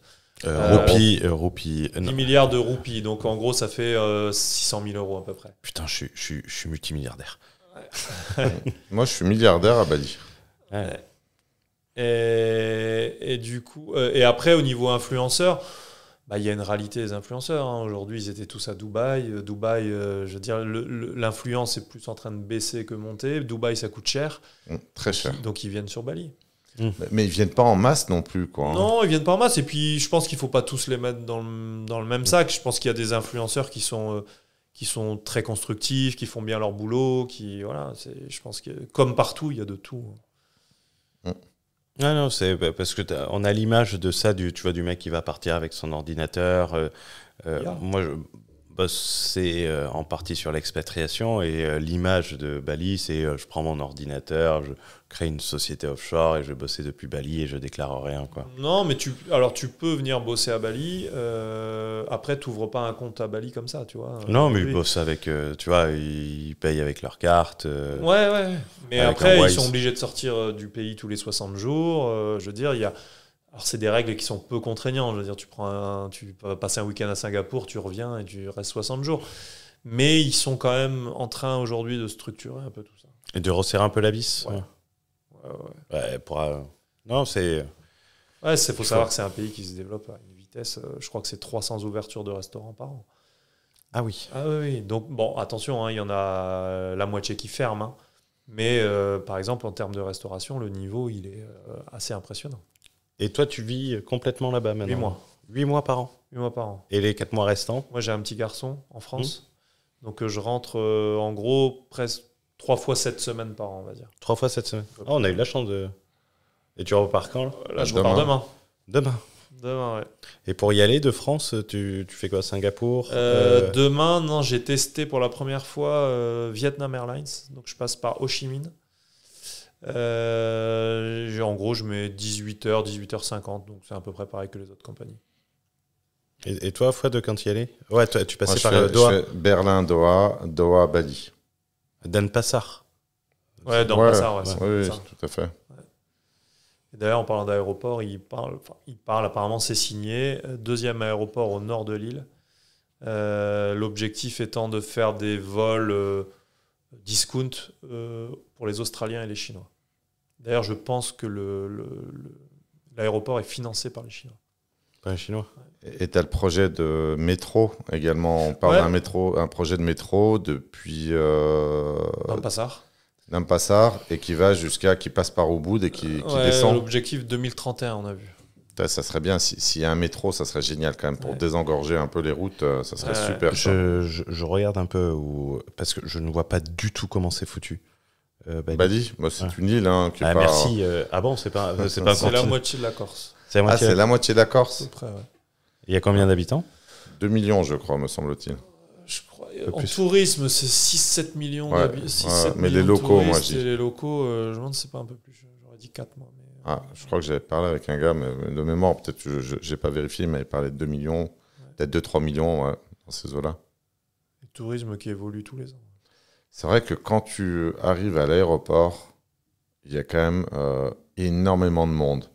Et tu as des gens qui se plaignent du tourisme, mais en tant qu'investisseur, c'est un très très très bon indicateur. Je préfère qu'il y ait du tourisme qu'il n'y en ait pas. Mais je pense que c'est ce que je te disais tout à l'heure, c'est que beaucoup d'Occidentaux raisonnent avec l'esprit étriqué d'Occidentaux. Mais aujourd'hui, il faut savoir que, en tout cas, nous, à notre échelle, on contribue à des augmentations de salaire, on contribue à faire travailler les gens, on contribue à ce que les gens, à l'époque, avaient les moyens d'acheter un scooter, aujourd'hui, ils ont les moyens d'acheter une voiture. Demain, on espère tous qu'ils auront les moyens d'envoyer leurs gamins aux études à Singapour. On ne sait pas, mais en tout cas, je pense qu'eux aussi rêvent un jour d'aller visiter des pays, de l'ouverture d'esprit. Donc je pense qu'il faut avoir un esprit un peu plus large. Moi, quand je vois des fois, on a des commentaires des fois de personnes qui n'ont rien à voir avec Magnitude. Et les commentaires, c'est bétonnage de Bali, etc. Mais... sur les réseaux sociaux, quoi. Oui. Michel, moi, je me suis fait traiter de raciste alors que je fais le podcast avec Fouad. Tu fais souvent des blagues racistes, je trouve. Non, c'est une impression. Je vais te demander à Alexandre de te mettre un high kick. Non, mais tu vois, là, moi, ce qui me fait rire, c'est quand je vois en fait le côté, si tu veux, négatif. Il y a quand même, j'ai l'impression en fait parfois que l'investisseur, l'étranger est responsable de la politique locale du pays, c'est-à-dire qu'on a l'impression que l'investisseur il est responsable de tout. Moi je suis navré, mais ces pays, je vais pas rentrer dans les processus de colonisation, etc. Mais à un moment donné, quand tu as ton indépendance depuis 80 ans, prends-toi en main, travaille ton PLU. J'en sais rien, moi, démerde-toi, mais il y a quand même des gens qui emmènent, moi, à mon petit niveau, j'emmène, je sais pas moi, 700, 600, 700, 800 000 euros dans un truc, une île qui fait la moitié de la Corse. Des gens comme moi, il y en a des milliers. On met de l'argent. Moi, je discute beaucoup j'aime bien discuter avec les locaux. Je discutais avec un chauffeur de taxi. Dans quelle langue? En anglais, donc il travaillait. T'es sûr qu'il comprenait? Ah oui, il y avait ma fille pour traduire au cas où, qui est parfaitement bilingue. Il faut le préciser. Donc le gars, tu vois, il travaille 16 heures par jour, principalement avec des touristes. Et en fait, il finance les études de son fils à l'université. Donc ça, c'est concret et c'est tout. Et nous, on est là. Moi, je suis très respectueux. Je dis tout le temps à mes filles, n'oubliez jamais, vous n'êtes pas chez vous. Vous êtes extrêmement poli avec tous les intermédiaires, taxis, restaurateurs, serveurs, machin. On est là pour, je ne vais pas dire qu'on fait le dos rond, mais on respecte les règles. On a du personnel de maison qu'on paye, qui est embauché. Et d'ailleurs, il y a un truc qui ne trahit pas. C'est le même personnel de maison depuis 3 ans. C'est les mêmes personnes. Donc, il n'y a pas de turnover. Donc ça aussi, c'est bien beau depuis l'Europe de critiquer, mais il y a aussi le gars, à la fin du mois, il a sa fiche de paye. Il est content que nous, on ait fait l'investissement et qu'un constructeur ait construit. Bien sûr, mais même moi, je vois chez nous en interne, Je pense qu'on est les seuls à faire ça, mais ils ont tous un 13e mois. On fait des sorties, des activités tous les ans par pôle. Les archives vont ensemble, j'en sais rien, faire du rafting, faire des choses comme ça. On essaye d'amener un peu cette culture occidentale dans le management. Et nous, on a, je ne vais pas dire zéro, mais on a quasiment zéro turnover. Et question touriste à la con, la bonne époque pour quelqu'un qui n'y est jamais allé, ça serait quoi ? 15 mars, 15 octobre. Mais si je dis ça cette année, c'est un peu spécial. Cette année, on a eu une saison des pluies, je crois, qui n'est jamais arrivée dans l'histoire de Bali. C'est ce qu'ils disent là. Mais on va dire que, allez, 15 mars, 15 octobre, c'est donc mars, c'est la bonne saison. Ouais. C'est quand qu'il fait beau, comme moi j'y vais qu'en juillet-août. Quand est-ce qu'il fait beau comme juillet-août avec moins de monde ? T'as juin. Juin ? Et septembre. Donc ça peut être bien, toi, juin ou septembre. Ah je vais prendre l'avion avec toi demain. Non, je déconne. Ah, ça serait un kiff quand même, tu vois. Bon, j'avais presque fait ça sur la Demi-Bee lundi pour le jeudi soir. Ouais, bien stressé. Bien stressé, n'exagère pas, mais... T'es hyper stressé, quoi. Non, je redoute, pas l'avion, mais je redoute le passage de l'aéroport, les bagages, d'oublier un truc, d'arriver, d'avoir un problème, pas avoir oublié un visa. Et lui, il me disait, mais n'y va pas. En fait, la réalité, c'est que tu redoutais le conflit conjugal. C'est ça, la réalité. Pas du tout. En Namibie, est convoqué un pays comme ça. Extraordinaire. Mais vraiment, ça m'a... Je le dis souvent... Tu vois que c'est bien l'Afrique. J'ai jamais dit que c'était mal. C'est toi. Berceau de l'humanité. Tu m'as dit, j'aime pas l'Asie, j'aime pas les Asiatiques, ne m'attirent pas. Non, les Asiatiques, j'ai pas le feeling avec les Asiatiques sur la personnalité. Tu vois, ce côté un peu latin. Je suis pas Asie, ouais. Mais Bali m'a réconcilié avec l'Asie. Ils sont gentils, franchement. Moi, j'adore ma vie à Bali. Mais, tu vois, quand t'es passionné de sport, moi je fais du sport une fois, voire 2 fois par jour. Moi aussi. Et ouais, quand t'aimes le sport, c'est incroyable. Tu fais quoi comme sport ? Je fais un peu de tout, mais je fais course à pied, HIIT, Aerox. C'est quoi ça, Aerox ? Aerox, c'est nouveau sport un peu. Tu cours 1 kilomètre, tu fais un exercice, j'en sais rien, rameur 1 kilomètre, tu recours 1 kilomètre. Okay. Voilà. Et après, je me suis mis au Lagret. Lagret, c'est un peu comme du réformeur Pilates, mais un peu plus compliqué. C'est 50 minutes de gainage en fait. Ah ouais. Tu travailles le muscle profond. Enfin, voilà. Moi, je suis assez... c'est extrême. Je regarderai. C'est vrai que tu as la nature quand même qui est bien quand même. Hein. Et quand tu es isolé dans ta villa, tu as quand même t'es hors infrastructure routière où là c'est vrai que c'est le point noir de Bali. Je l'avais dit dans un podcast là-dessus, mais dès que tu es dans des espaces verts, etc., tu respires. Tu vois un truc tout con quoi. Tu as énormément de papillons, on n'en voit plus. Tu as vraiment cette impression de quiétude que moi je trouve vraiment remarquable et sur des trucs abordables quoi. Toi, tu vois pas la mer. Non, Ubud, c'est pas. Moi, j'aime pas la mer en fait, donc moi ça me convient. Ouais. Je préfère la végétation. Moi, ça me ferait chier de pas voir la mer. Et tu vas pas à Bali pour la plage. Hein. C'est pas les plus belles plages. Hein. Pourquoi elles sont dégueulasses ? Non, c'est pas que c'est dégueulasse, c'est que t'as des plages de sable un peu noires. Par contre, en termes de plongée, moi je plonge pas, mais mon associé plonge. Et il me disait qu'en termes de plongée, c'est assez extraordinaire. Et tu as d'autres îles, pas très loin de Bali, qui sont assez réputées. Tu as fait Lombok, c'est ça ? Tu as Lombok, tu as Nusa Penida, tu as Lambogan. Tu as fait Gili ? Ouais, j'ai fait Gili. Ouais. J'ai fait Gili avec ma mère et mon fils cet été. C'est beau ? Ouais, c'est magnifique. Gili Air, ouais. C'est pas très loin, je crois, en plus. Ouais, en bateau, c'est 2h30 quand même. 2h30, c'est pas... Ouais, quand tu as fait 15 000 bornes... Ouais. Mais tu vois, pour revenir sur le sport, je trouve que c'est hyper complémentaire avec l'investissement, tu vois. Moi, en tout cas, en tant qu'investisseur, je sais que ce qui m'a fait avancer et ce qui me fait aller peut-être plus vite, c'est le sport. Parce que quand tu es un peu stressé, tu vas faire du d'équipe sport. En plus, tu avais fait du sport d'équipe, le foot, le sport d'équipe. Ouais, mais même, c'est un peu mon anti-stress. Tu vois, j'ai un souci, je veux faire du sport. Quand tu as besoin de réfléchir à un nouvel investissement, tu vas faire du sport. Et aujourd'hui, tes investissements, en dehors de... Ouais, t'es pas obligé de répondre. Mais... Non, mais moi je suis très diversifié. Mais et t'aimes prendre du risque. Je suis que risqué, moi. Moi, le moins risqué, c'est private equity. Le moins risqué, c'est private equity. Et le plus risqué, Startup. Ouais, j'investis dans pas mal de startups tous les ans, une dizaine de startups par an. Comment tu es choisi Je suis feeling ou sur des critères. Startup, je suis beaucoup avec Anthony Bourbon. Anthony Bourbon. Sur Blast. Un ami à nous. Sur Blast. Et après, startup, j'en ai une dizaine en direct. Et comment ça se passe avec Anthony Bourbon sur Blast Super bien.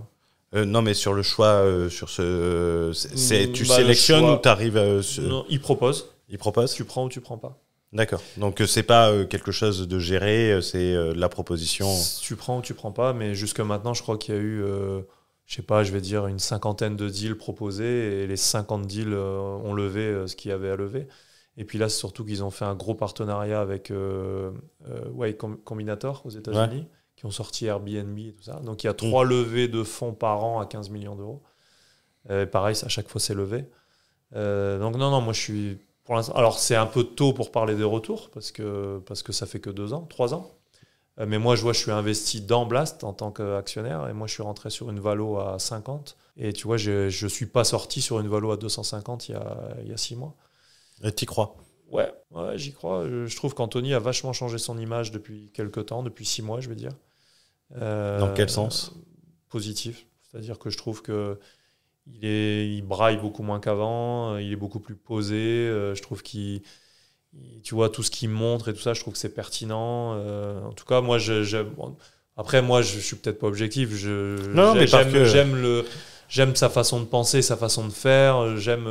C'est direct, il n'y a pas de... Tu vois, parce que moi, j'ai pas le... C'est intéressant d'avoir ton opinion, parce que ça, c'est un point de désaccord, mais évidemment, on ne peut pas être d'accord sur tout. Ouais. Mais moi, je trouve ça hyper intéressant d'avoir le point de vue d'un client, enfin d'un investisseur, pardon, donc d'un associé. Et ça, je trouve ça intéressant parce que ça montre aussi que les avis divergent, et ça, c'est intéressant.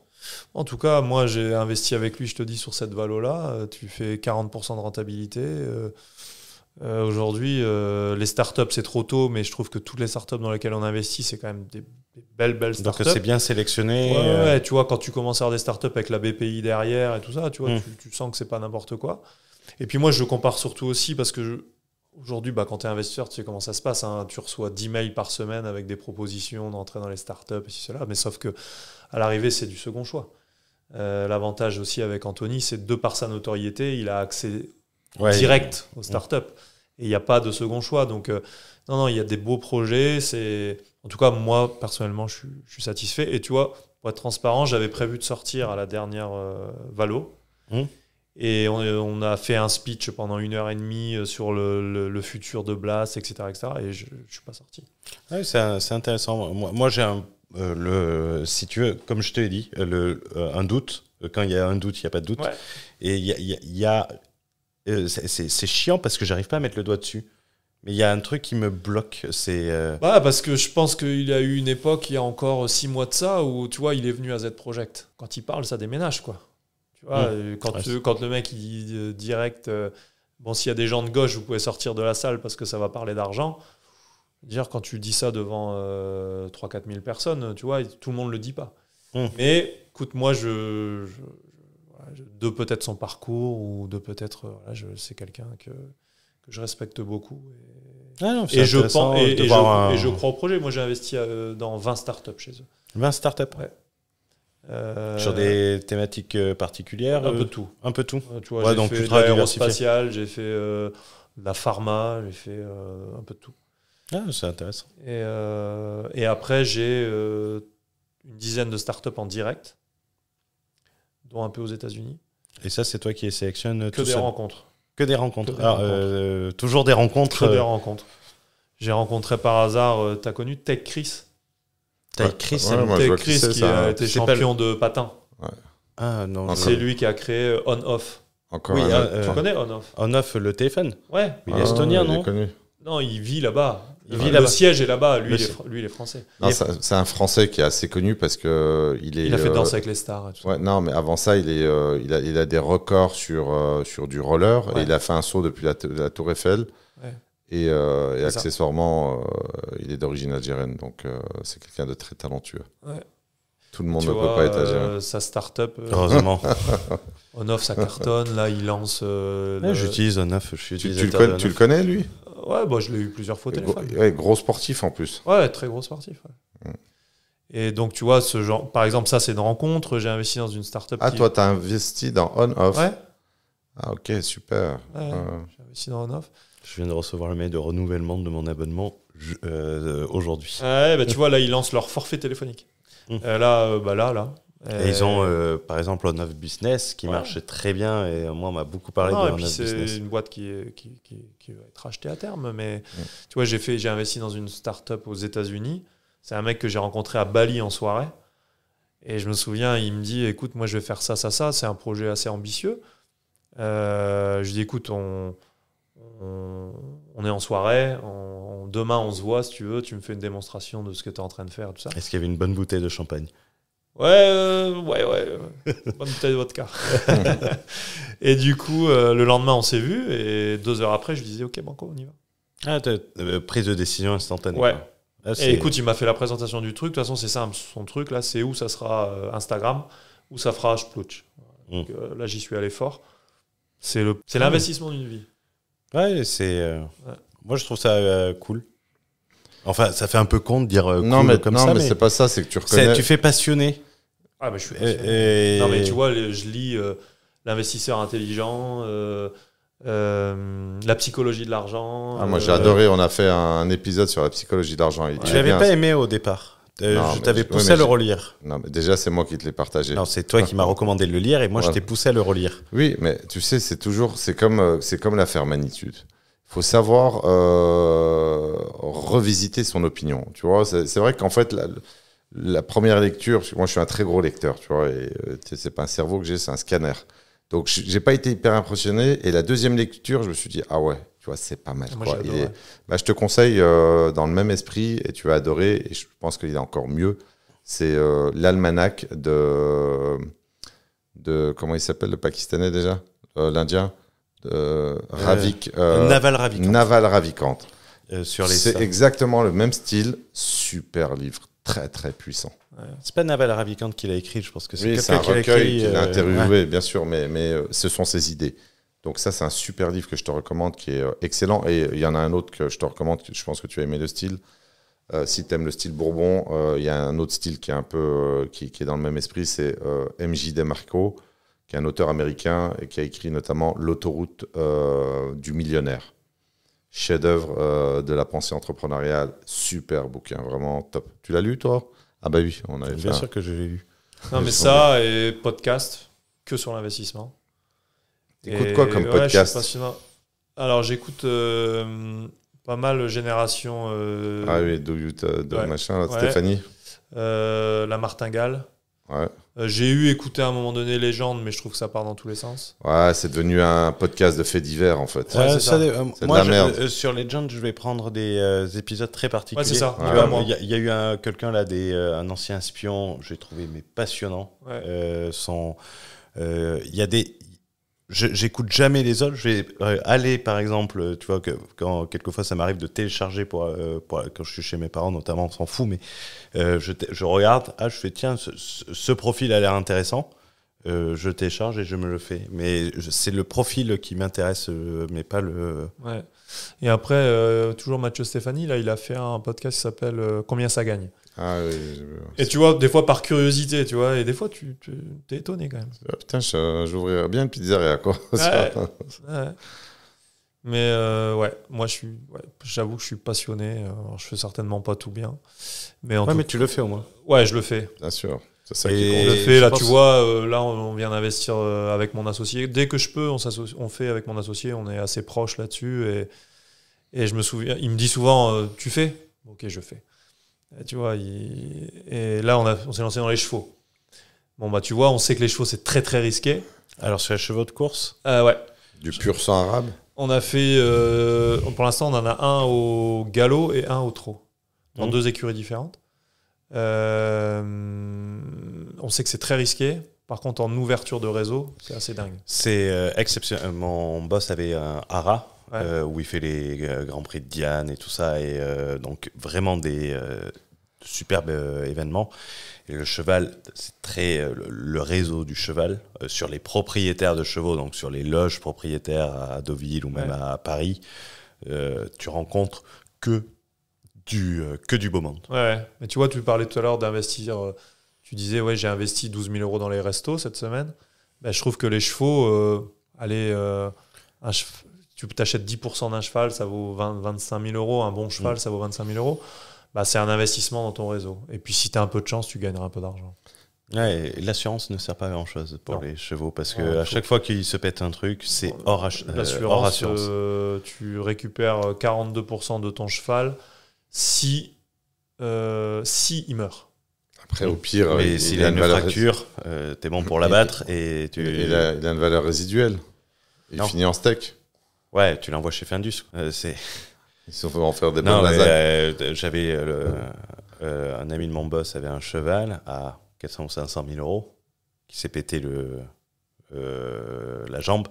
Il a été obligé de l'abattre à 400 ou 500 000 euros. Et là, tu dis assurance. Non, mais de toute façon, les assurances, ça sert à rien. Il leur arrive toujours le truc et c'est une exclusion de l'assurance. Donc, on prend son risque. Quand tu sais qu'il y a des chevaux qui se vendent jusqu'à 5 millions. Ouais, Je vais vous demander de quitter ma chambre PMR, s'il vous plaît. Tu nous invites pas, quoi. Non. Ben, merci, Alex, pour ce... De rien, c'était un grand plaisir.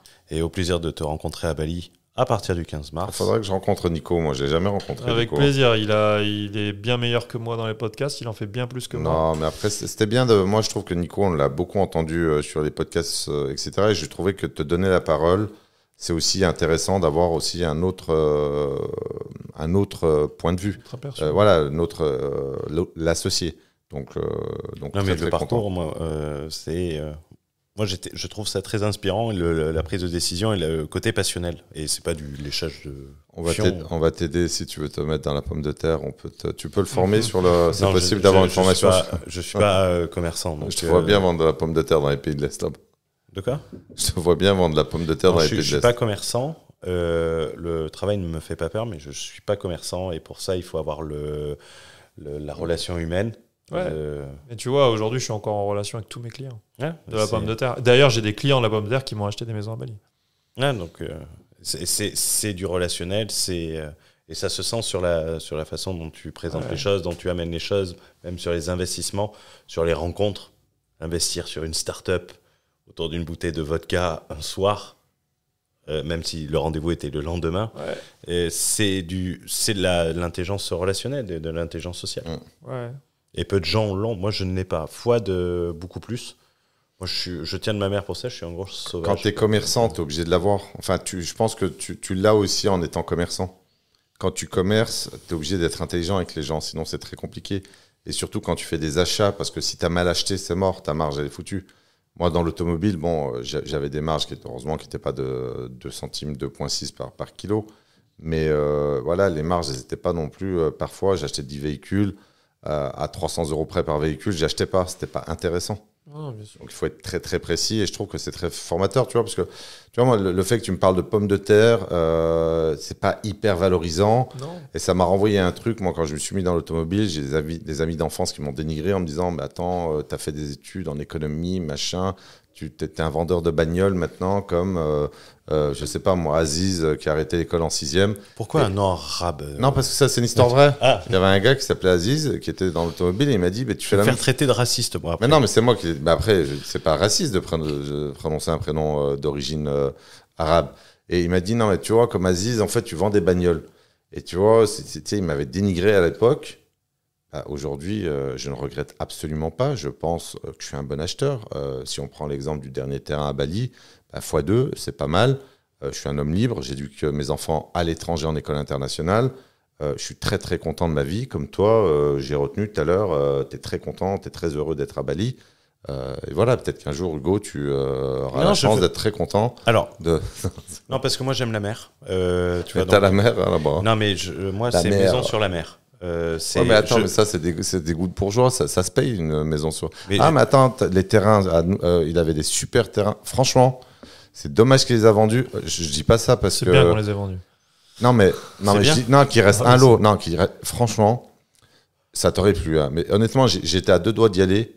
Mais vraiment, moi, la réverbération de... Mais moi, j'adore ça. Je trouve ça reposant. Je finis le truc. Donc, c'est à Nusa Penida. C'est une île quasiment encore vierge. C'est à droite. Je sais pas où c'est. C'est à droite. Donc, ils avaient des terrains. Le terrain, il était quasiment sur l'eau. Façon de parler. Hein. En fait, tu avais la parcelle et tu avais tout de suite le sable et l'eau. Et la parcelle, elle était à combien? Elle devait être à 64, un truc de genre. Ouais, ça dépend de la taille de la parcelle. Ok, moi j'ai regardé 4 arts. Ouais, en gros, on vendait 650 € de l'art par an. Donc, c'est un projet à combien sur une villa de suite? Faut savoir que tu payes quand même 30% plus la cher. Logistique. Ouais, mais combien de projet? T'as 300 000 balles?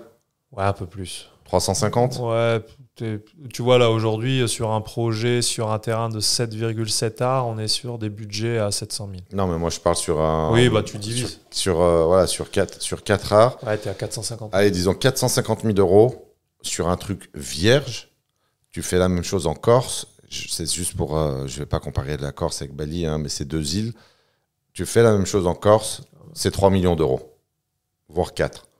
L'emplacement, mais vraiment, et c'est ça qui m'avait plu, mais après je me suis dit, bon, je préfère faire plus gros sur Ubud parce que je préfère la végétation, la forêt.